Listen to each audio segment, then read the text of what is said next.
Kyle Lacy, and this is another edition. I think it's the the eighth edition of that's 8 full weeks of Baer Lacy knowledge. More Baer knowledge than Lacy, but. And today we're going to talk about the uprising that happens on social media when people see something, a tweet, or see somebody say something, or watch a video, or honestly don't do enough research into a given situation and flip out and say stuff that just does not have much substance. I'm going to let Jay take it from there. You bet, Kyle. Hey, everybody. Yeah, I've been thinking about this a lot this year. There's been a lot of craziness in the world, both recently and really throughout the last year.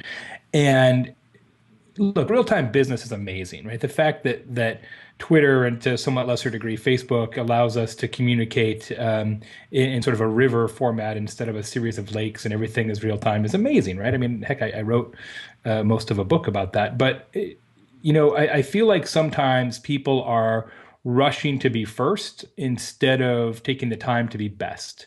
And it doesn't matter what happens or how curious or tragic. I mean, the Instagram thing from this week is a good example, right? Instagram changes terms of service, and no joke, within 5 seconds, you start seeing tweets and Facebook posts. I'm canceling my Instagram account. You shouldn't let your kids be on Instagram. And it's just everything is just knee jerk, and everybody wants to paint every situation as black or white. And what happens when you do that is sometimes you end up looking foolish because 2 hours later, Instagram says, "No, that's not actually what we meant." Now, the reality is they messaged it terribly. They completely screwed it up. But I don't think that their plans were necessarily nefarious. And all the people who within 5 seconds said, "I'm canceling my account," now have to say, well, maybe I was too rash or too harsh about that. Or the fake photos that people fell into, right, during the hurricane, right, where there's all these crazy photos that went around on Instagram and Twitter and people were retweeting them and things like that. And they turned out to be hoaxes. And when you are trying to play the real-time game because you're trying to get a disproportionate share of attention, you're going to get burned. So what I encourage people to do, individuals, but even more importantly, companies and brands, is take the time to contemplate.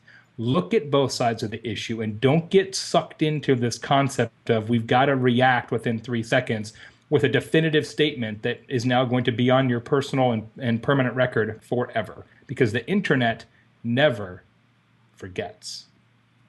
Amen. There you go. It's another edition of Baer Facts. Thank you.